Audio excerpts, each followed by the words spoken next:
नमस्कार मित्रांनो, पुन्हा एकदा तुमचं स्वागत आहे इन्फो मराठी 24 ह्या यूट्यूब चॅनलवर. मित्रांनो, आज एक अत्यंत महत्त्वाची आणि कामाची बातमी तुमच्यासाठी घेऊन आलो आहे. बातमी आहे EPS 95 पेन्शनधारकांसाठी मोठी खुशखबर. नवीन नियम लागू. संसदेत सरकारची मोठी घोषणा. मित्रांनो, नेमकं काय या बातमीमध्ये आपण नक्की बघूया.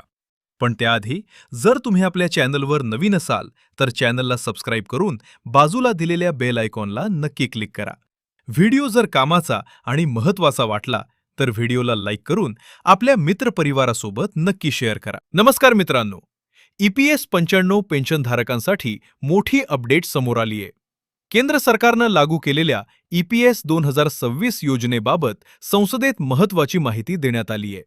कामगार व रोजगार राज्यमंत्री शोभा करंदलाजे यांनी स्पष्ट केले की एम्प्लॉईज फॅमिली पेन्शन स्कीम 1971 आणि EPS 1995 अंतर्गत लाभ घेणाऱ्या सर्व पात्र पेन्शनधारकांना EPS 2026 अंतर्गतही पेन्शनचे लाभ पूर्वीप्रमाणेच मिळत राहतील. यासाठी कोणताही नवीन अर्ज करण्याची गरज नाही.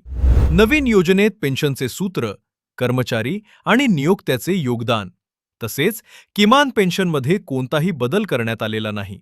म्हणजेच मासिक पेन्शनची गणना पूर्वीप्रमाणेच पेन्शनपात्र वेतन गुणिले पेन्शनपात्र सेवा भागिले 70 या सूत्रानुसार होणार आहे.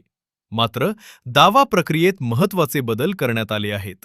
आता डिजिटल पद्धतीनं पेन्शन वितरण, जलद दावा निकाली काढण्याची व्यवस्था आणि EPFOकडून विनाकारण विलंब झाल्यास 12% व्याज देण्याची तरतूद करण्यात आली आहे.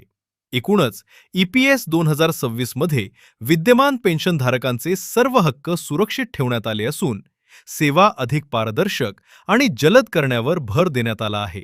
अशाच EPFO आणि EPS 95 संदर्भातील ताज्या अपडेट्ससाठी आमच्या चॅनलला लाईक, शेअर आणि सबस्क्राईब करायला विसरू नका.